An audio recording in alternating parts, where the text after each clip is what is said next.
Hi friends, Kerala PSCയുടെ ഇന്ന് നടന്ന 2024 December 28 നടന്ന 10th പ്രിലിംസ് എക്സാമിൻ്റെ ചോദ്യവും ആൻസർ കീയുമാണ്. ക്വസ്റ്റ്യൻ കോഡ് A ആണ് നമ്മളിന്ന് ഡിസ്കസ് ചെയ്യുന്നത്. അപ്പോൾ ക്ലാസ്സിലേക്ക് കടക്കുന്നതിന് മുമ്പ് ഒരല്പനേരം ഇതുവരെ ചാനൽ കാണാത്തവരാരെങ്കിലും ഉണ്ടെങ്കിൽ, സബ്സ്ക്രൈബ് ചെയ്യാത്തവരാരെങ്കിലും ഉണ്ടെങ്കിൽ അവർ ചാനൽ സബ്സ്ക്രൈബ് ചെയ്യുക. ഒരുപാട് പേര് സബ്സ്ക്രൈബ് ചെയ്യാതെ കാണുന്നുണ്ട്. അതുപോലെ ബെല്ലൈക്കൺ ക്ലിക്ക് ചെയ്താൽ കൃത്യമായ സമയത്ത് നമ്മുടെ വീഡിയോ അപ്ലോഡ് ചെയ്യുമ്പോൾ നിങ്ങൾക്ക് നോട്ടിഫിക്കേഷൻ ലഭിക്കും. നമ്മൾ ഇതിനു വേണ്ടി ഈ 10th പ്രിലിംസിന് വേണ്ടി നമ്മൾ 40 ദിവസത്തെ ഒരു ക്രാഷ് കോഴ്സ് നടത്തിയിരുന്നു. അതിൽ നിന്നും 68 ചോദ്യങ്ങളാണ് ഇന്നത്തെ പരീക്ഷയിൽ വന്നിട്ടുള്ളത്. 68 ചോദ്യങ്ങൾ. ഇതുപോലുള്ള ഫ്രീ ക്രാഷ് കോഴ്സുകൾ ഇനിയും നിങ്ങൾക്ക് തുറന്നു കിട്ടാൻ 2025 എല്ലാ 10th ലെവൽ എക്സാമുകൾക്കും ഇതുമായി ബന്ധപ്പെട്ട പരീക്ഷയോടനുബന്ധിച്ച് ക്രാഷ് കോഴ്സുകൾ ഉണ്ടായിരിക്കും.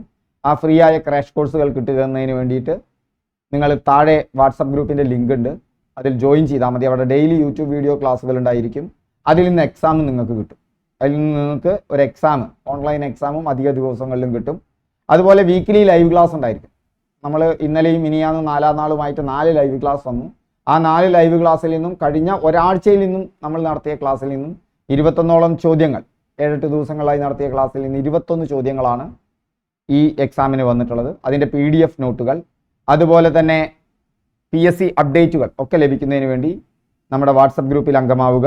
വാട്സപ്പ് ഗ്രൂപ്പിൻ്റെ ലിങ്ക് താഴെ തന്നിട്ടുണ്ട്. 2025 ഒരു വർഷം മുഴുവൻ നിങ്ങൾക്ക് ഫ്രീ ആയിട്ട് ക്ലാസ്സുകൾ ലഭിക്കും. ഓക്കെ, അപ്പോൾ നമുക്കിനി ക്ലാസ്സിലേക്ക് പ്രവേശിക്കാം. ആദ്യത്തെ ചോദ്യം, വൈകുണ്ഠസ്വാമികളെ സംബന്ധിച്ച് താഴെ പറയുന്ന പ്രസ്താവനകളിൽ ശരിയായവ കണ്ടെത്തുക എന്നുള്ളതാണ്. അതിലെ ആൻസർ വരുന്നത് 2ഉം 3ഉം 4ഉം ശരിയാണ്. ഒന്ന് തെറ്റാണ്. എന്തുകൊണ്ടാണ്?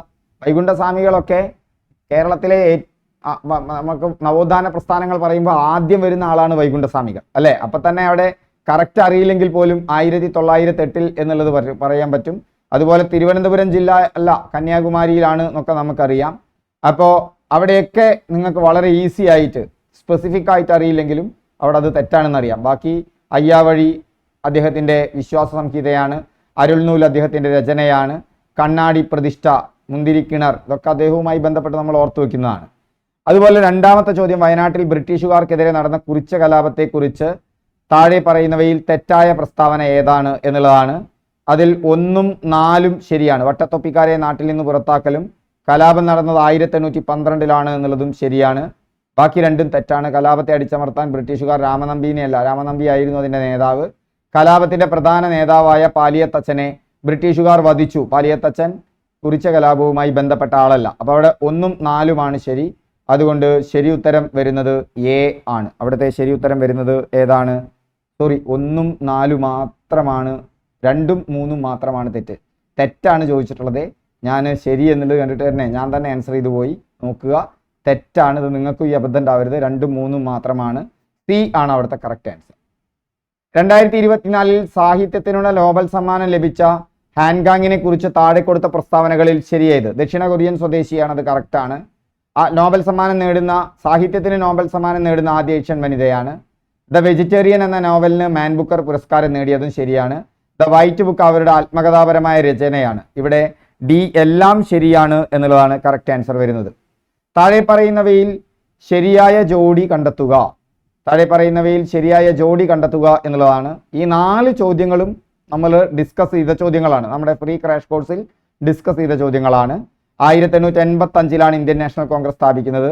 1907 സൂറത്ത് കോൺഗ്രസ് പിളർപ്പ്. അതുപോലെ തന്നെ 1929 ഇന്ത്യൻ നാഷണൽ കോൺഗ്രസിന്റെ ലാഹോർ സമ്മേളനം. അപ്പോൾ ഇതിൽ 3ാമത്തേത് മാത്രമാണ് തെറ്റ്. 1934 ഗാന്ധിജി കോൺഗ്രസ് പ്രസിഡന്റായി.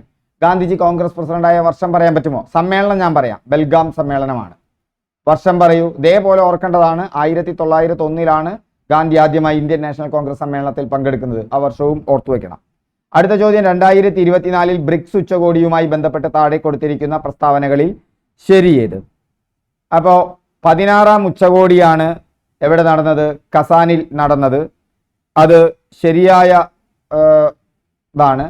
അത് കഴിഞ്ഞാൽ കസാൻ സ്ഥിതി ചെയ്യുന്നത് ചൈനയിലല്ല, ബ്രിക്സിൻ്റെ ആസ്ഥാനം ന്യൂഡൽഹിയിലല്ല. അത് രണ്ടും തെറ്റാണ്. ബ്രിക്സിൻ്റെ ആസ്ഥാനം ന്യൂഡൽഹിയിലല്ല എന്നുള്ളത് നിങ്ങൾക്ക് എല്ലാവർക്കും അറിയാവുന്ന കാര്യമാണ്, പ്രാഥമിക അറിവുള്ളവർക്ക്. അപ്പോൾ അവിടെ തന്നെ 3 വരാൻ പാടില്ല ആൻസറിൽ. ഇവിടെ 3 വരുന്നുണ്ട്, ഇവിടെ 3 വരുന്നുണ്ട്. നോക്കൂ, ഞാൻ എളുപ്പം ചെയ്യുന്നു. പിന്നെ ഇത് 16ാം ഉച്ചകോടിയാണ് കസാനിൽ നടന്നത് എന്ന് പറഞ്ഞാൽ 1 വരികയും വേണം. അപ്പോൾ 1ഉം 2ഉം 1ഉം 4ഉം ആവാം. ഈ 2 ഓപ്ഷനേ ഉള്ളൂ. അപ്പോൾ അവിടെ വരുന്നത് 2009 ബ്രിക്സ് രൂപം കൊണ്ടത്. അതും കൂടി അറിയുമെന്നുണ്ടെങ്കിൽ നിങ്ങൾക്ക് കറക്റ്റായിട്ടുള്ള ആൻസറിലേക്ക് എത്താൻ പറ്റി. താഴെ കൊടുത്തിരിക്കുന്നവയിൽ ISROയുമായി ബന്ധമുള്ള ശരിയായ പ്രസ്താവന കണ്ടെത്താനാണ് പറഞ്ഞിട്ടുള്ളത്. ആ ശരിയായ പ്രസ്താവനയാണ് ISRO സ്ഥാപിച്ചത് 1998. അത് തെറ്റാണെന്ന് എല്ലാവർക്കും അറിയാം. ഇതിൻ്റെ ആസ്ഥാനം, ശരിയായ പ്രസ്താവനയാണ് പറഞ്ഞിട്ടുള്ളത്. ഇതിൻ്റെ ആസ്ഥാനം എന്ന് പറയുന്നത് കൽക്കത്തയിലെ അന്തരീക്ഷ ഭവനാണ്. അതും തെറ്റാണ്. അന്തരീക്ഷ ഭവൻ ഓക്കെയാണ്, കൽക്കത്ത എന്ന് പറഞ്ഞതാണ് അവിടുത്തെ തെറ്റ്. എവിടെയാണ് അതിൻ്റെ ആസ്ഥാനം എന്ന് പറയൂ. ഇതിൻ്റെ ആദ്യത്തെ ചെയർമാൻ വിക്രം സാരാഭായി ആയിരുന്നു. ശരിയാണ്. വിക്രം സാരാഭായി സ്പേസ് സെന്റർ തിരുവനന്തപുരത്ത് സ്ഥിതി ചെയ്യുന്നു. അതുകൊണ്ട് ഓപ്ഷൻ ബി ആണ് അവിടെ കറക്റ്റ്. സ്വാതന്ത്ര്യ സമര കാലത്ത് മലബാറിൽ പ്രസിദ്ധീകരിച്ച അല്ലമീൻ പത്രവുമായി ബന്ധപ്പെട്ട താഴെ കൊടുത്തിരിക്കുന്ന പ്രസ്താവനകളിൽ ശരി ഏത് എന്നാണ് അടുത്ത ചോദ്യം.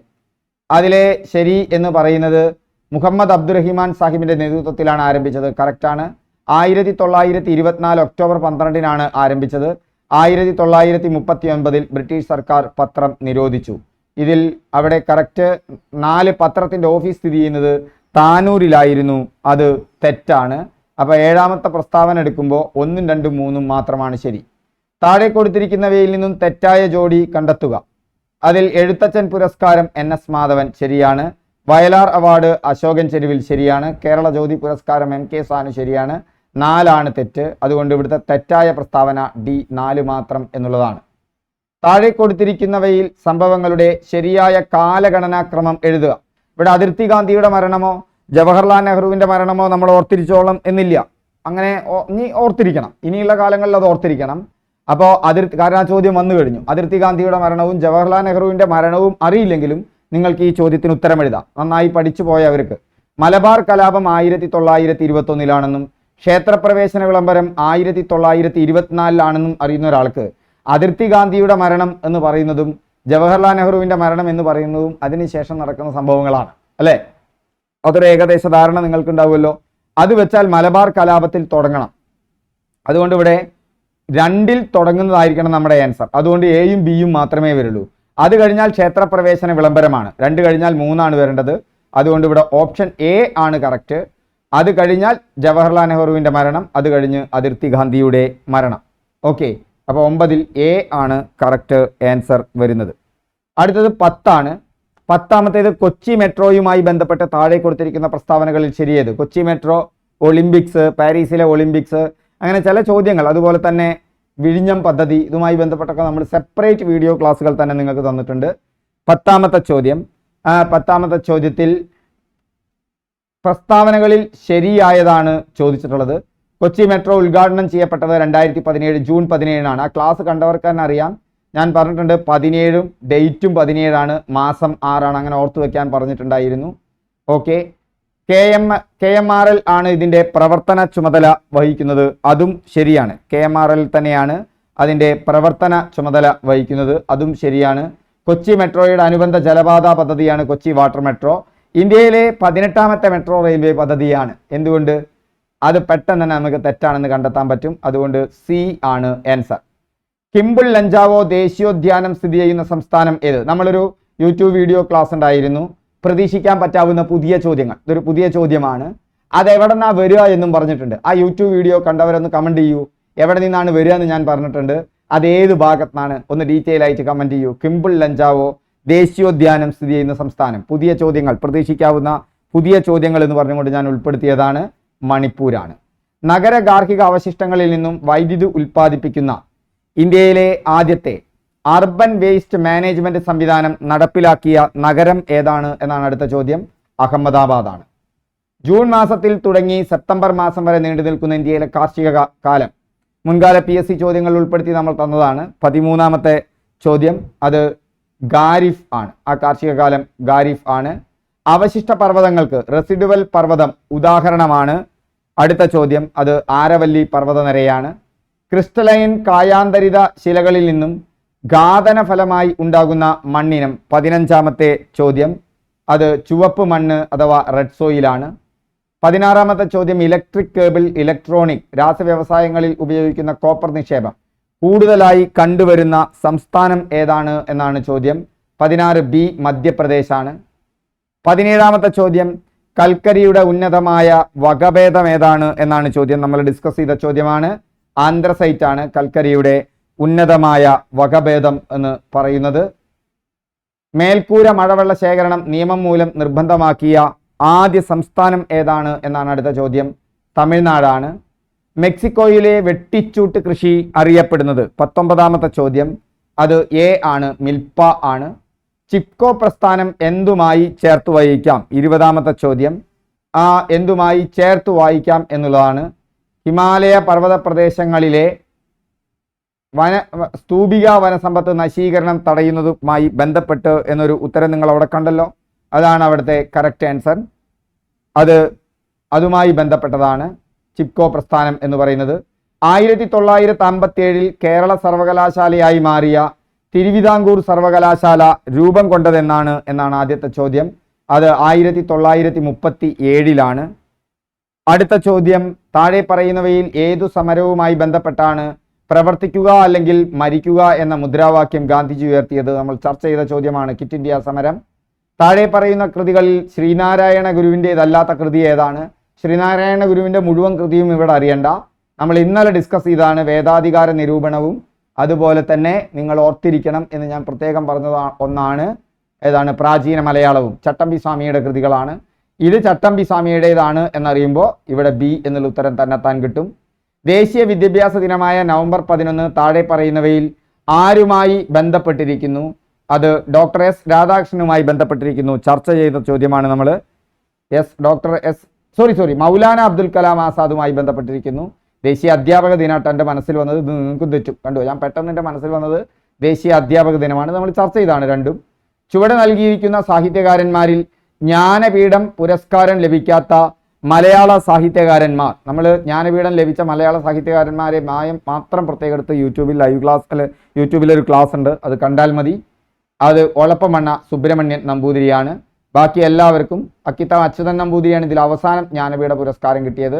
MT വാസുദേവൻ നായർക്കും ONV കുറുപ്പിനൊക്കെ ജ്ഞാനപീഠ പുരസ്കാരം കിട്ടിയിട്ടുണ്ട്. താഴെ പറയുന്നവയിൽ ഇന്ത്യൻ വിദ്യാഭ്യാസ രംഗവുമായി ബന്ധപ്പെട്ട കമ്മീഷനുകൾ ഏതാണ് എന്നുള്ളതാണ് അടുത്ത ചോദ്യം. 26ാമത്തെ ചോദ്യം. 26ൽ ഏതാണ് ശരി? 1 രാധാകൃഷ്ണൻ കമ്മീഷനും കോത്താരി കമ്മീഷനും മുഖർജി കമ്മീഷനും 1ഉം 3ഉം മുഖർജി കമ്മീഷനല്ല 1ഉം 3ഉമാണ് ഇവിടെ ശരി. അതുകൊണ്ട് ഇവിടെ എ ആണ് കറക്റ്റ് ഓപ്ഷൻ. 1ഉം 3ഉം രാധാകൃഷ്ണൻ കമ്മീഷനും കോത്താരി കമ്മീഷനും വിദ്യാഭ്യാസവുമായി ബന്ധപ്പെട്ട കമ്മീഷനുകളാണ്. തേബാഗ കർഷക തൊഴിലാളി സമരം നടന്നത് ഡിസ്കസ് ചെയ്ത ചോദ്യമാണ്. 27 ബംഗാളാണ്. തേബാഗ സന്യാസി സമരം ഇതൊക്കെ ബംഗാളാണ്. ഇന്ത്യൻ നവോത്ഥാനത്തിന്റെ പിതാവ് രാജാറാം മോഹൻ റായ്. രാജാറാം മോഹൻ റായ് വരാത്ത 10th പ്രിലിംസ് പരീക്ഷകൾ വളരെ കുറവാണ്. ഇന്ത്യയിൽ താഴെ പറയുന്നവയിൽ എവിടെയാണ് ഡെൻമാർക്കുകാർ ആധിപത്യം സ്ഥാപിച്ചിരുന്നത് എന്നുള്ളൊരു ചോദ്യമാണ്. ഇന്ത്യയിൽ ട്രാൻകിബാറിലാണ് ഡെൻമാർക്കുകാർ ആധിപത്യം സ്ഥാപിച്ചിരുന്നത്. താഴെ നൽകിയിട്ടുള്ള സംഭവങ്ങളിൽ തെറ്റായത് ഏത് എന്നുള്ളതാണ് അടുത്ത ചോദ്യം. താഴെ നൽകിയിട്ടുള്ള ഇതിൽ തെറ്റായിട്ടുള്ളത് എന്ന് പറയുന്നത് കുറിച്യ കലാപം 1810 അല്ല 1812 പക്ഷേ ഇതൊക്കെ നമ്മൾ മുഴുവൻ ഡിസ്കസ് ചെയ്ത ചോദ്യമാണ്. കുണ്ടറ വിളംബരം 1850, ആറ്റിങ്ങൽ കലാപം 1721, കുളച്ചൽ യുദ്ധം 1741, 1812 കുറിച്യ കലാപം. മൗലിക ചുമതലകളുമായി ബന്ധപ്പെട്ട താഴെ നൽകിയിരിക്കുന്ന പ്രസ്താവനകളിൽ ശരിയായവ ഏവ? 1950 നിലവിൽ വന്ന ഇന്ത്യൻ ഭരണഘടനയിൽ മൗലിക ചുമതലകളെക്കുറിച്ച് പരാമർശമില്ലായിരുന്നു. ശരിയാണ്. കാരണം നമുക്കറിയാം 86ാം ഭരണഘടനാ ഭേദഗതിയിലൂടെയാണ് അത് വരുന്നത്. അതുകൊണ്ട് തന്നെ 1950 നിലവിൽ വന്ന ഇന്ത്യൻ ഭരണഘടനയിലെ മൗലിക ചുമതലകളെക്കുറിച്ച് പരാമർശമില്ലായിരുന്നു. സർക്കാരിയ കമ്മീഷൻ അല്ല, സ്വരൻ സിംഗ് കമ്മിറ്റിയാണ് ന്റെ ശുപാർശ പ്രകാരമാണ് മൗലിക ചുമതലകൾ കൂട്ടിച്ചേർക്കപ്പെട്ടത്. അപ്പോൾ 1ഉം 2ഉം തെറ്റാണ്. 1976 42ാം ഭരണഘടനാ ഭേദഗതിയിലൂടെ പൗരന്മാർ അനുവദിക്കേണ്ട 10 ചുമതലകൾ കൂട്ടിച്ചേർക്കപ്പെട്ടു. അതിൽ നമുക്ക് നോക്കുമ്പോൾ കൃത്യമായിട്ടറിയാം ഇതിൽ ഏതാണ് പ്രസ്താവനകളിൽ ശരിയായവ ഏത് എന്നുള്ളതാണ് ചോദിച്ചിട്ടുള്ളത്. ഓക്കെ, അപ്പോൾ അവിടെ നമുക്ക് മൗലിക ചുമതലകളുമായി ബന്ധപ്പെട്ടതാണ്. 31ാമത്തെ ചോദ്യം വരുമ്പോൾ അവിടെ 1ഉം 3ഉം ശരിയാണ്. ശരിയാണ്, ഇത് ശരിയാണ്. ഇവിടെ പരാമർശമില്ലായിരുന്നു എന്നുള്ളതാണ്, അതുകൊണ്ട് ഇത് ശരിയാണ്. ഞാൻ പരാമർശം ഉണ്ടായിരുന്നു എന്നുള്ളതാണ് ഞാൻ എൻ്റെ മനസ്സിൽ വന്നത്, പരാമർശമില്ലായിരുന്നു എന്നുള്ളതാണ്. വേഗം വായിക്കുമ്പോഴുള്ള പ്രശ്നമാണ്, അതുകൊണ്ട് ഇത് ശരിയാണ്. കാരണം അന്ന് 86-ാം ഭരണഘടനാ ഭേദഗതിയിലൂടെയാണ് നിലവിൽ വരുന്നത്. 1976-ലെ 42-ാം ഭരണഘടനാ ഭേദഗതിയിലൂടെ പൗരന്മാർ അനുവർത്തിക്കേണ്ട 10 ചുമതലകൾ കൂട്ടിച്ചേർത്തു. 86-ാമത്തേതായിട്ട് 11-ാമത്തെയും കൂട്ടിച്ചേർത്തു. വിദ്യാഭ്യാസ അവകാശ നിയമവുമായി രക്ഷിതാക്കളുടെ ചുമതലയായി കുട്ടികൾക്ക് സ്കൂളിൽ പറഞ്ഞയക്കുക എന്നുള്ളത് മൗലിക ചുമതലയായി. ഇന്ത്യയുടെ ദേശീയ ഗീതവുമായി ബന്ധപ്പെട്ട് താഴെ തന്നിരിക്കുന്നവയിൽ ശരിയായവ ഏത് എന്നുള്ളതാണ് അടുത്ത ചോദ്യം. ബങ്കിം ചന്ദ്ര ചാറ്റർജിയാണ് എഴുതിയത്. ഹിന്ദി ഭാഷയിലല്ല, നിങ്ങൾക്കറിയാം ആനന്ദമതമാണ്. അപ്പോൾ ഏതായിരിക്കും ഭാഷ? ദേശീയ ഗാനത്തിനൊപ്പം തുല്യ പദവിയാണ് ദേശീയ ഗീതത്തിനുള്ളത്. തെറ്റാണ്. അല്ല, ശരിയാണ്. അവിടെ പദവി ഒന്ന് തന്നെയാണ്. ദേശീയ ഗാനത്തിനൊപ്പം തുല്യ പദവിയാണ് ദേശീയ ഗീതത്തിനുള്ളത് എന്നുള്ളതും ശരിയാണ്. അതുകൊണ്ട് അവിടെ ഓപ്ഷൻ ഡി ആണ് കറക്റ്റ് ആൻസർ വരിക. ദേശീയ മനുഷ്യാവകാശ കമ്മീഷനെ കുറിച്ച് ശരിയായവ ഏത് എന്നുള്ളതാണ് അടുത്ത ചോദ്യം. ദേശീയ മനുഷ്യാവകാശ കമ്മീഷനുള്ള ഒന്നാമത്തെ ഇത് ശരിയാണ്. 1993-ലെ protection of human rights act പ്രകാരമാണ് നിലവിൽ വന്നത്. ആദ്യ ചെയർമാൻ രംഗനാഥ മിശ്ര ആയിരുന്നു. 1993 ഡിസംബർ 10-ന് ആദ്യ കമ്മീഷൻ നിലവിൽ വന്നു എന്നുള്ളിടത്താണ് അവിടെ ഒരു തെറ്റ് പറ്റിയിട്ടുള്ളത്. ചെയർമാൻ്റെ കാലാവധി 3 വർഷം അല്ലെങ്കിൽ 70 വയസ്സ്. അപ്പോൾ അവിടെ 1, 2, 4 ശരിയാണ്. അതുകൊണ്ട് ഇത് 33-ന്റെ ഓപ്ഷൻ ബി ആണ് കറക്റ്റ് ആൻസർ. അടുത്ത ചോദ്യം 2024-ലെ കേരളപ്രഭ പുരസ്കാരത്തിന് അർഹരായവർ. ഞാൻ ഇതിൻ്റെ PDF അടക്കം നിങ്ങൾക്ക് സെപ്പറേറ്റ് ആയിട്ട് തന്നതാണ്. എസ് സോമനാഥും ഭുവനേശ്വരിയും ഒക്കെ തന്നെയാണ് 2024-ലെ കേരളപ്രഭ പുരസ്കാരത്തിന് അർഹരായവർ. അപ്പോൾ കേരള ജ്യോതിയും വന്നു, കേരളപ്രഭയും വന്നു അല്ലേ. ഇന്ത്യൻ ഭരണഘടന 25 മുതൽ 28 വരെയുള്ള വകുപ്പുകളിൽ ഉറപ്പു നൽകുന്ന മതസ്വാതന്ത്ര്യത്തിൽ പെടാത്തതേത്? നമ്മൾ ഡിസ്കസ് ചെയ്ത ചോദ്യമാണ് ഇതൊക്കെ തന്നെ. അവിടെ പെടാത്തത് ഏതാണ്? ഇഷ്ടമുള്ള മതം സ്വീകരിക്കുന്നതിനും പ്രചരിക്കുന്നതിനുള്ള അവകാശമുണ്ട്. മതസ്ഥാപനങ്ങൾ ഉണ്ടാക്കാനും സ്ഥാവര ജംഗമ സ്വത്തുക്കൾ ആർജിക്കാനുമുള്ള അവകാശമുണ്ട്. ഗവൺമെന്റ് ഉടമസ്ഥതയിലും ധനസഹായത്തിലും പ്രവർത്തിക്കുന്ന വിദ്യാഭ്യാസ സ്ഥാപനങ്ങളിൽ മതബോധനം നടത്തുന്നത് നിരോധിക്കുന്നു. അതും ശരിയാണ്. ന്യൂനപക്ഷങ്ങൾക്ക് സ്വന്തമായി വിദ്യാഭ്യാസ സ്ഥാപനങ്ങൾ സ്ഥാപിക്കുന്നതിനും നടത്തുന്നതിനും ഉള്ള അവകാശം എന്ന് പറയുന്നത് എന്തിൽ പെടുന്നതല്ല? മതസ്വാതന്ത്ര്യത്തിൽ പെടുന്നതല്ല. ഓക്കെ, ഇത് സാംസ്കാരികവും വിദ്യാഭ്യാസപരവുമായ അവകാശം എന്ന് പറയുന്നിടത്താണ് ന്യൂനപക്ഷങ്ങൾക്ക് അവകാശം വരുന്നത്. ഈ ക്ലാസ് കണ്ടവർ പറയണം, ഞാൻ പ്രത്യേകം പറഞ്ഞിട്ടുണ്ട് ഇങ്ങനത്തെ ഒരു ചോദ്യം ഇനി പ്രതീക്ഷിക്കാം എന്നുള്ളത്. നിങ്ങളത് ശ്രദ്ധിച്ചിട്ടുള്ളവരെന്ന് പറയുക. ഇത് പ്രത്യേകം ഞാൻ പറഞ്ഞിട്ടുണ്ട്. മത സ്വാതന്ത്ര്യം വേറെ വകുപ്പാണെന്നും സാംസ്കാരികവും വിദ്യാഭ്യാസപരവുമായ അവകാശമാണ് എന്നുള്ളത് ഞാൻ ഡീറ്റെയിൽ ആയിട്ട് എടുത്തിട്ടുണ്ട്. അതിൻ്റെ താഴെ ഒരാൾ കമൻറ്റ് വന്നിട്ട് പറഞ്ഞിരുന്നു എന്തിനാണ് ഇങ്ങനെ ഡീറ്റെയിൽ ആയിട്ട് പറഞ്ഞത് എന്നുള്ള. ആ ചോദ്യത്തിൻ്റെ ട്രെൻഡ് കണ്ട് നമ്മൾ മനസ്സിലാക്കി പറയുന്നതാണത്. ആ ചോദ്യം ഈ പരീക്ഷയ്ക്ക് തന്നെ വന്നു. 2024-ലെ ബ്രിക്സ് സമ്മേളനം നടന്നത് എവിടെ? 36-ാമത്തെ ചോദ്യം റഷ്യയിലാണ്. കുറിച്യ ലഹളവുമായി ബന്ധപ്പെട്ട് ശരിയായ പ്രസ്താവനകളേവ? നേരത്തെ അല്ലേ ഇപ്പോൾ കുറിച്യ ലഹളയുമായി ബന്ധപ്പെട്ടൊന്ന് കണ്ടതെന്ന് ഞാൻ വിചാരിക്കുന്നു. 1812-ലാണ് കുറിച്യ ലഹള നടന്നത്. വയനാട് ജില്ലയിലെ കുറിച്യ കുമ്പാര വിഭാഗത്തിൽപ്പെട്ടവരാണ് ലഹളയ്ക്ക് നേതൃത്വം നൽകിയത് എന്ന് പറയുന്നു. അവിടെ എനിക്കൊരു കൺഫ്യൂഷൻ ഉണ്ട്. കുറിച്യ വിഭാഗമാണെന്ന് എനിക്കറിയാം, കുമ്പാരന്മാർ വേറെ വിഭാഗമാണെന്നാണ് എൻ്റെ ധാരണ. നമുക്ക് ഓപ്ഷൻ, എനിക്കൊരു കൺഫ്യൂഷൻ ഉണ്ട്, നമുക്ക് ഓപ്ഷൻ നോക്കാം. പ്രധാന നേതാവ് രാമനമ്പി ആയിരുന്നു. ബ്രിട്ടീഷ് ഈസ്റ്റ് ഇന്ത്യ കമ്പനി മലബാറിൽ നടപ്പിലാക്കിയ ജനവിരുദ്ധ നികുതി നയങ്ങൾക്കെതിരെ നടത്തിയ ലഹളയാണ്. 1, 3, 4 ശരിയാണ്. അപ്പോൾ നമ്മൾ നോക്കി 1, 3, 4 മാത്രമുള്ള ഒരു ഓപ്ഷൻ വരുന്നുണ്ടോ? യെസ്. എല്ലാം ശരി എന്നുള്ളൊരു ഓപ്ഷൻ വരുന്നില്ല. അപ്പോൾ കുറിച്യർ മാത്രമാണ്, കുമ്പാരന്മാർ വേറെ വിഭാഗത്തിൽപ്പെട്ടവരാണ്. അവിടെ തന്നെ നമുക്ക് ആൻസർ എഴുതാൻ പറ്റും 37C ആണ്. ഇങ്ങനെയാണ് നമ്മൾ റൈറ്റ് ആൻസറിലേക്ക് എത്തുക. കേരളത്തിലെ ആദ്യത്തെ വനിതാ മാസിക എന്ന് പറഞ്ഞത് കേരളീയ സുഗുണബോധിനിയാണ്. കറക്റ്റാണ്. വിവരാവകാശ കമ്മീഷനുമായി ബന്ധപ്പെട്ട ശരിയായ പ്രസ്താവന ഏത്? 39-ാമത്തെ ചോദ്യം. വിവരാവകാശ പ്രസ്ഥാനത്തിന്റെ പ്രവർത്തനങ്ങൾക്ക് തുടക്കം കുറിച്ചത് രാജസ്ഥാനിലാണ്. ഇന്നലത്തെ ലൈവ് ക്ലാസ് അല്ലേ നമ്മൾ ഡിസ്കസ് ചെയ്തത്. മസ്തൂൻ കിസാർ ശക്തി സംഘാതൻ 2005 ഒക്ടോബർ 12-ന് നിലവിൽ വന്നു. ഇന്നലത്തെ നമ്മുടെ ക്ലാസ്സിൽ നിന്ന് ഇന്നലത്തെ അല്ല മിനിയാന്നത്തെ ലൈവ് ക്ലാസ്സിൽ നിന്ന് അരമണിക്കൂറിൻ്റെ ലൈവ് ക്ലാസ്സിൽ നിന്ന് കയറി വന്നൊരു ചോദ്യമാണ്.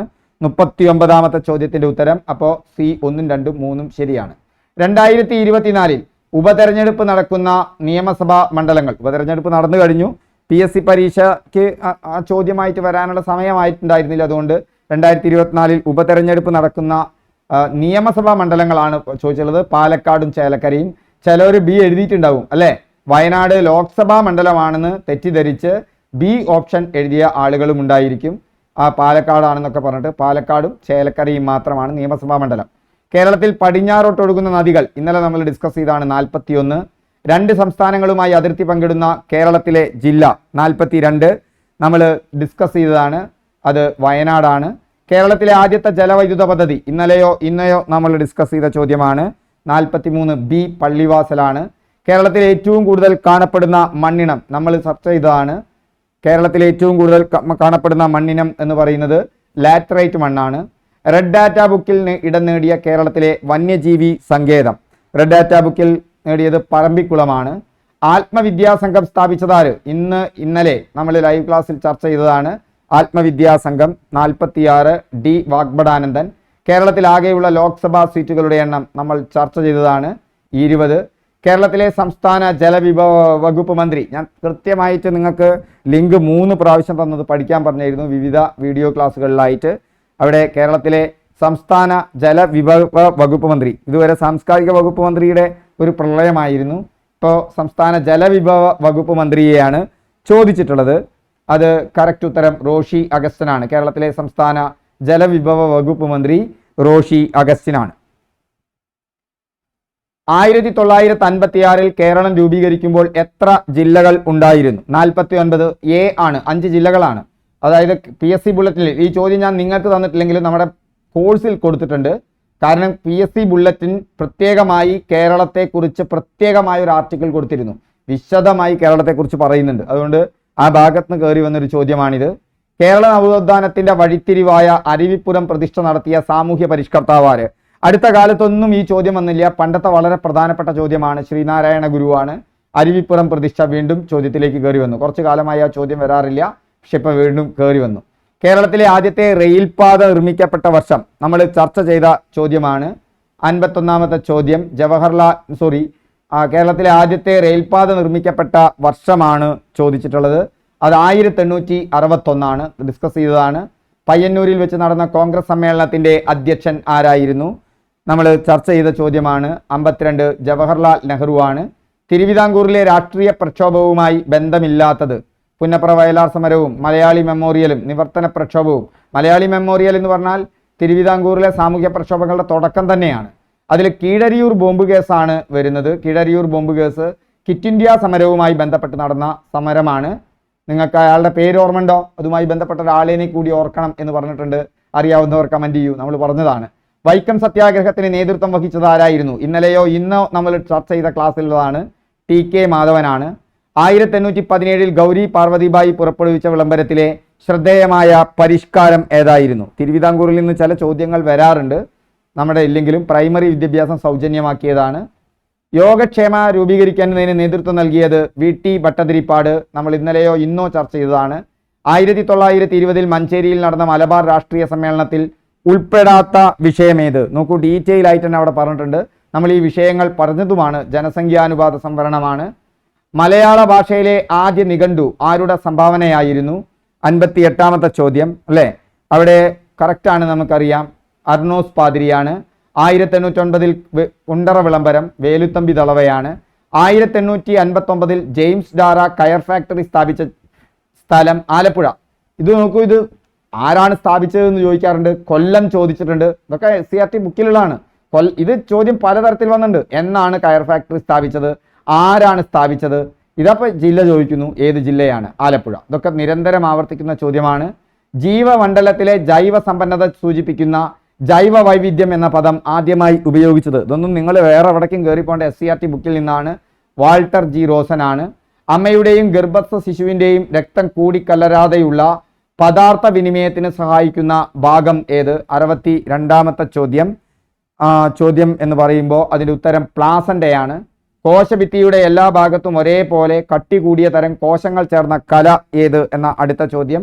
അത് സ്ക്ലീറൻ കൈമയാണ്. ചെറുകുടലിനകത്തെ പോഷകാകിരണത്തിനുള്ള പ്രതല വിസ്തീർണം അനേകം മടങ്ങ് വർദ്ധിപ്പിക്കാൻ സഹായിക്കുന്ന ഭാഗം. ഇതൊക്കെ ടെക്സ്റ്റ് ബുക്കിൽ നിന്നുള്ള ചോദ്യമാണ് കേട്ടോ. പലതവണ ചോദിക്കുന്ന ചോദ്യങ്ങൾ തന്നെയാണ്, ആവർത്തിച്ച് ചോദിക്കുന്ന ചോദ്യങ്ങൾ തന്നെയാണ് വന്നിട്ടുള്ളത്. വില്ലസുകളാണ്. വൃക്കയിലേക്ക് രക്തം കൊണ്ടുവരുന്ന കുടൽ SCERT ഭാഗത്തിൽ നിന്ന് തന്നെയാണ്. അത് വൃക്കാധമനിയാണ്. നേത്രവൈകല്യവുമായി ബന്ധപ്പെട്ട ശരിയായ പ്രസ്താവനകൾ കണ്ടെത്തുക. 66-ാമത്തെ ചോദ്യം എന്ന് പറയുമ്പോൾ അവിടെ കണ്ണിൻ്റെ ലെൻസിൻ്റെ ഇലാസ്തിക നഷ്ടപ്പെടുന്ന പോലും അല്ല, സിറോസ്താൽമിയ അല്ല. അതുപോലെ തന്നെ വിറ്റാമിൻ ബിയുടെ കുറവ് വിറ്റാമിൻ എ ആണ്. കണ്ണിനുള്ളിൽ മർദ്ദം കൂടുന്ന അവസ്ഥയാണ് ഗ്ലോക്കോമ. കണ്ണിനെ ലെൻസ് അതാര്യമാകുന്ന അവസ്ഥയാണ് തിമിരം. ഇത് രണ്ടും വളരെ എളുപ്പത്തിൽ പഠിച്ചു പോകുന്ന കാര്യമാണ്. അതുകൊണ്ട് 3ഉം 4ഉം അവിടെ ശരിയാണ്. അത് കറക്റ്റായിട്ട് ഓപ്ഷൻ ബിയിലാണ് വന്നിട്ടുള്ളത്. ന്യൂക്ലിയസ് ഇല്ലാത്ത ഏകകോശ ജീവികൾ ഉൾപ്പെടുന്ന വിഭാഗം നമ്മൾ ഡിസ്കസ് ചെയ്തതാണ്. സയൻസ് ക്ലാസ്സുകൾ ഞാൻ നിങ്ങളോട് ശ്രദ്ധിക്കാൻ പറഞ്ഞിരുന്നു. മുനീറയാണ് ന്യൂക്ലിയസ് ഇല്ലാത്ത ഏകകോശ ജീവികൾ ഉൾപ്പെടുന്ന വിഭാഗം എന്ന് പറയുന്നത്. ഭീമാകാരത്വം ഏത് ഹോർമോണിൻ്റെ ഏറ്റക്കുറച്ചിലുമായി ബന്ധപ്പെട്ട അവസ്ഥയാണ്? SCRT തന്നെയാണ് അത് ചോദ്യം. സൊമറ്റോട്രോപ്പിനാണ്. കോശ ശ്വസനവുമായി ബന്ധപ്പെട്ട ശരിയായ പ്രസ്താവനകൾ കണ്ടെത്തുക. ഇതൊന്നും നമ്മൾ ക്ലാസ്സിൽ ഡിസ്കസ് ചെയ്തിട്ടില്ലേ, പക്ഷെ നമ്മുടെ കോഴ്സിൽ കൃത്യമായി കൊടുത്തതാണ്. കോശ ശ്വസനത്തിൽ ആദ്യഘട്ടം നമുക്ക് പെയ്ഡ് കോഴ്സിൽ കൊടുത്തതാണ്. കോശ ശ്വസനത്തിൻ്റെ ആദ്യഘട്ടം കോശദ്രവ്യത്തിൽ വെച്ചും രണ്ടാം ഘട്ടം റൈബോസോമിലും നടക്കുന്നു. അപ്പോൾ അവിടെ അത് ഓക്കെ അല്ല. ആദ്യഘട്ടമായ ഗ്ലൈക്കോസിസ് ഓക്സിജൻ ആവശ്യമാണ്. ഗ്ലൈക്കോസിസിൻ്റെ ഫലമായി 28 ATP തന്മാത്രകൾ നടക്കുന്നു. അവിടെ നമുക്ക് നോക്കിയാൽ അറിയാം 69-ാമത്തേതിൽ എവിടെയാണോ 4 മാത്രമാണ് ശരി. 4 മാത്രം എന്ന് പറയുന്നത് 4 ശരി. ഗ്ലൈക്കോസിസിൽ ഗ്ലൂക്കോസ് പെർവിക് ആസിഡായിട്ട് മാറുന്നു. ഇത് മാത്രമാണ് അവിടെ ശരി. വിട്രിയസ് ദ്രവം മനുഷ്യൻ്റെ ഏത് അവയവത്തിലാണ് കാണപ്പെടുന്നത് എന്നാണ് ചോദ്യം. ആ ചോദ്യത്തിൻ്റെ ആൻസർ കണ്ണിലാണ്. ജനറേറ്ററിൽ നടക്കുന്ന ഊർജ പ്രവർത്തനം 71-ാമത്തെ ചോദ്യം. ആ 71-ാമത്തെ ചോദ്യം ജനറേറ്ററിൽ യാന്ത്രികോർജം എന്തായിട്ട് മാറുന്നു? വൈദ്യുതോർജമായിട്ട് മാറുന്നു. ന്യൂക്ലിയർ റിയാക്ടറിലെ ഇന്ധനം ഏതാണ്? ന്യൂക്ലിയർ റിയാക്ടറിലെ ഇന്ധനം സമ്പുഷ്ട യുറേനിയമാണ്. വസ്തുവിൻ്റെ പ്രവേഗം ഇരട്ടിയായാൽ ഗതികോർജം 4 മടങ്ങാവും.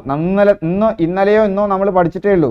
ഗതികോർജം ½ mv² ആണെന്ന് പറഞ്ഞിട്ട് ഞാൻ ആ കണക്കൊക്കെ കാണിച്ച് നിങ്ങൾക്ക് തന്നാണ്. ഇതൊക്കെ സിമ്പിളായിട്ട് നിങ്ങൾ ഒന്ന് ശ്രദ്ധിച്ചാൽ നിങ്ങൾക്ക് ഉത്തരം കിട്ടുന്നതാണ്. അതിന് പലരും സയൻസ് ഒഴിവാക്കി വിടും. ശരിക്കും തെറ്റായ കാര്യമാണ്. കൂട്ടത്തിൽ പെടാത്തത് ഏത്? കൂട്ടത്തിൽ പെടാത്തത് ഇവിടെ വേഗമാണ്. ഇത് നമ്മൾ ഡിസ്കസ് ചെയ്തതാണ്. കാരണം നമുക്കറിയാം ബാക്കിയൊക്കെ സദിശ അളവുകളാണ്, വെക്ടേഴ്സ് ആണ്.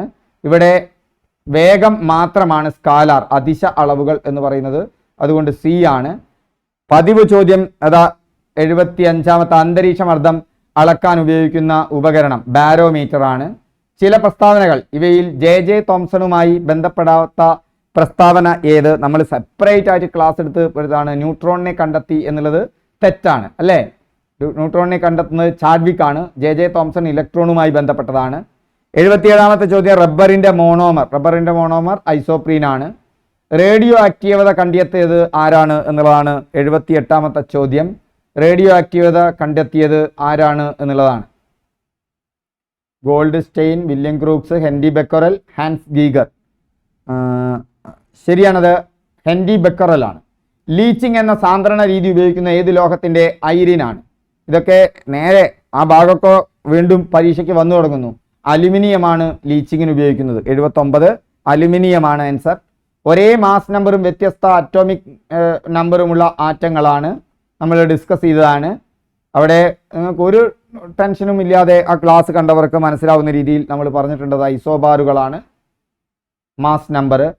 ഇനി അടുത്തത് സമചതുരാകൃതിയായ തുണിയുടെ നീളം 1 മീറ്റർ ആണ്. ആ തുണിക്ക് 100 രൂപ വിലയുണ്ട് എങ്കിൽ ആ തുണിയുടെ പകുതി നീളവും വീതിയുമുള്ള സമചതുരാകൃതിയുള്ള പുതിയ തുണിയുടെ വില എത്രയാകും? 25 രൂപ. അടുത്ത ചോദ്യം, ഏത് 2 ചിഹ്നങ്ങൾ പരസ്പരം മാറ്റിയാണ് 5 + 3 × 8 - 12 ഹരിക്കണം 4 = 3 എന്ന സമവാക്യം ശരിയാവുക? ആ ഏതോ ചിഹ്നം മാറ്റിയിട്ട് എടുത്താണ്ട് കൊടുത്താൽ മതി. കൊടുത്ത് ചെയ്ത് കഴിഞ്ഞാൽ നമുക്ക് ആൻസർ കാണാൻ പറ്റും. മൈനസും ഹരണവുമാണ്. 2 സംഖ്യകളുടെ ലാസാഗു 60ഉം ഊസാഗ 3ഉം ഈ 2 സംഖ്യകളിൽ ഒരു സംഖ്യ 12 ആണെങ്കിൽ ലാസാഗു × ഊസാഗ = 2 സംഖ്യകളുടെയും ഗുണനഫലം വെച്ച് ചെയ്താൽ മതി. 83-ാമത്തെ ചോദ്യം. ഇതൊക്കെ തന്നെ നമ്മൾ ഡിസ്കസ് ചെയ്ത ചോദ്യങ്ങളാണ്. 15 √15² + 12² - 2 × 15 × 12 ഇത് a - b ഹോൾ ആണ്. അപ്പോൾ 15 - 12 ചെയ്താൽ മതി. അപ്പോൾ നിങ്ങൾക്ക് ഉത്തരം കിട്ടും. അതിൻ്റെ റൂട്ടാണ് ചോദിച്ചിട്ടുള്ളത്. അവിടെ 3 ആണ്. ഈ ഉത്തരം അറിയണവർ തന്നെ ആവേശത്തിൽ പോയിട്ട് 3² 9 എന്ന് എഴുതാൻ സാധ്യതയുണ്ട്. അവിടെ ശ്രദ്ധിക്കണം. 84 ആണ്. ഒരു മിശ്രിതത്തിൽ 4 ഭാഗം വെള്ളവും 5 ഭാഗം പാലുമാണ്. ഇതിൽ വെള്ളത്തിൻ്റെ അളവ് 80 മില്ലി ലിറ്റർ. അതായത് 4 ഭാഗം വെള്ളം 80 മില്ലി ലിറ്റർ ആണ്. അപ്പോൾ 1 ഭാഗം 20 മില്ലി ലിറ്റർ എന്ന് കിട്ടും. അപ്പോൾ 5 ഭാഗം എത്ര? 100 മില്ലി ലിറ്റർ എന്ന് കിട്ടും. 85 ഉത്തരം എ ആണ്. 32 × 10 ഹരിക്കണം 10 - 2 നിന്ന് 20 കുറച്ചാൽ ഏതാ? ഈ ബ്രാക്കറ്റിലെ ക്രിയ ആദ്യം ചെയ്യുക. ബോർഡ് മാസ് റൂൾ വെച്ചിട്ട് അത്രയും സിമ്പിളായ ഒരു ചോദ്യമാണ്. ബോർഡ് മാസ് തന്നെയാണ് ഇവിടെ അപ്ലൈ ചെയ്യേണ്ടത്. 20 ആണ്. 6.42 - 3.6². ഇത് A² - B² വെച്ച് ചെയ്യുക. A² - B² എന്ന് പറഞ്ഞാൽ A - B × A+B ആണ്. മുകളിലത്തെ കിട്ടും. നോക്കൂ, 6.4 നിന്ന് 3.6 കുറച്ചാൽ ഇത് 2.8 ആണ്. ഈ 2.8ഉം ഈ 2.8ഉം വെട്ടിപ്പോവും. 6.4 3.6 കൂടി കൂട്ടിയാൽ 10 എന്ന് അവിടെ ഉത്തരം കിട്ടും. 16.3 സെന്റിമീറ്റർ വശമുള്ള ഒരു സമഭുജ ത്രികോണത്തിന്റെയും 12.1 സെന്റിമീറ്റർ വശമുള്ള ഒരു സമചതുരത്തിന്റെയും ചുറ്റളവുകൾ തമ്മിലുള്ള വ്യത്യാസം എത്ര എന്നുള്ളതാണ്. ഇത് സമഭുജ ത്രികോണമായതുകൊണ്ട് ഇത് 3A, ഇത് 4A. ഓക്കെ, അവിടെ A കണ്ടിട്ട് നിങ്ങൾ വ്യത്യാസം കണ്ടാൽ മതി. ഇവിടുന്നും A കാണുക, ഇവിടുന്നും A കാണുക. അവ തമ്മിലുള്ള വ്യത്യാസം കാണാനാണ് പറഞ്ഞിട്ടുള്ളത്. അല്ല, ചുറ്റളവുകൾ തമ്മിലുള്ള വ്യത്യാസമാണ്. സമഭുജ ത്രികോണത്തിന്റെ ചുറ്റളവ് 3A വെച്ച് കാണുക, മറ്റത് 4Aയും വെച്ച് കാണുക. 4 × 12.1 3 × 16.3 തമ്മിലുള്ള വ്യത്യാസമാണ് നിങ്ങൾ കാണേണ്ടത്. ആ വ്യത്യാസം കണ്ടാൽ നിങ്ങൾക്ക് ഉത്തരം എത്ര കിട്ടും? വ്യത്യാസം കണ്ടാൽ കിട്ടുന്ന ഉത്തരം 0.5 സെന്റിമീറ്റർ ആണ്. എൻ്റെ കയ്യിൽ 60 10 രൂപ നോട്ടുകളുണ്ട്. ആ നോട്ടുകളിലെ നമ്പർ ക്രമമായിട്ടാണ്. എൻ്റെ ആദ്യത്തെ നോട്ടിൻ്റെ നമ്പർ 75 ആണെങ്കിൽ അവസാന നോട്ടിൻ്റെ നമ്പർ എത്രയായിരിക്കും? ഒന്നാമത്തേത് 75 ആണ്. അപ്പം 60 10 രൂപ നോട്ടുകളുണ്ട്. അപ്പോൾ 1 കഴിഞ്ഞാൽ ഇനി 60ലേക്ക് 59 ആണ് കൂട്ടേണ്ടത്. ചിലർ എന്ത് കൂട്ടിയിട്ടുണ്ടാവും? 60 കൂട്ടിയിട്ടുണ്ടായിരിക്കും. അവിടെ 59 കൂട്ടലാണ് അവിടുത്തെ ബുദ്ധി. അപ്പോൾ നമുക്ക് എത്ര കിട്ടും? അവിടെ 59 കൂട്ടിക്കഴിഞ്ഞാൽ നമുക്ക് കിട്ടുന്നത് 76 ആണ് കിട്ടുക. ഓക്കെ, 59 ആണ് അവിടെ കൂട്ടേണ്ടത്. വിട്ടുപോയ സംഖ്യ 1 5 11 19 29 55. മനസ്സിലായോ? ഈ ശ്രേണി നമ്മൾ ഡിസ്കസ് ചെയ്താണ്. 41 അവിടെ വരിക. വളരെ എളുപ്പം ചെയ്യാൻ പറ്റൂട്ടോ. ഇതൊന്നും വലിയ പ്രയാസമില്ല. ഇവിടെ നോക്കൂ, നിങ്ങൾ അത്രയൊന്നും ഇല്ല. ഇവിടെ 4 വന്നു, ഇവിടെ 6 വന്നു, ഇവിടെ 8 വന്നു, ഇവിടെ 10 വന്നു. അപ്പം 12 വരും. അത്രയേ ഉള്ളൂ. ഒരു പ്രത്യേക ഭാഷയിൽ ഫയൽ എന്നത് UROV എന്ന് എഴുതിയിരിക്കുന്നുവെങ്കിൽ ആ ഭാഷയിൽ SOUR എന്നത് എങ്ങനെ എഴുതാം? വളരെ സിമ്പിളായൊരു ക്വസ്റ്റ്യൻ ആണ്. ഇതൊന്നും പ്രയാസമുള്ള ക്വസ്റ്റ്യൻ അല്ല. HLFI എന്ന് എഴുതാൻ പറ്റും. ഒരു കുടുംബത്തിൽ അജയനും അയാളുടെ ഭാര്യയും 4 ആൺമക്കളും അവരുടെ ഭാര്യമാരുമുണ്ട്. ഓരോ ആൺമക്കൾക്കും 3 വീതം ആൺകുട്ടികളും 2 വീതം പെൺകുട്ടികളുമുണ്ട്. എങ്കിൽ ആ കുടുംബത്തിൽ എത്ര ആണുങ്ങളുണ്ട് എന്നാണ് ചോദ്യം. സിമ്പിളായ ഒരു ചോദ്യം തന്നെയാണ്. അവിടെ കോംപ്രിഹെൻഷൻ കറക്റ്റ് ആയാൽ 17 എന്ന് കിട്ടും. ഒരു ക്രിക്കറ്റ് കളിയിലെ ആദ്യത്തെ 10 ഓവറിലെ റൺ നിരക്ക് 3.2 ആണ്. ബാക്കിയുള്ള 40 ഓവറിൽ ഏത് റൺ നിരക്ക് എടുത്താലാണ് എതിർ ടീമിനെതിരെ 282 റൺസ് എടുക്കാൻ പറ്റുക? അപ്പോൾ 10 ഓവറിൽ 3.2 എന്ന് പറഞ്ഞാൽ 10 ഓവറിൽ 32 റണ്ണ് കിട്ടി. ഇനി 252 റൺ എടുക്കണമെങ്കിൽ 250 ഉണ്ടാവണം. ഇപ്പം 250/40 എന്നെടുത്താനാണ്.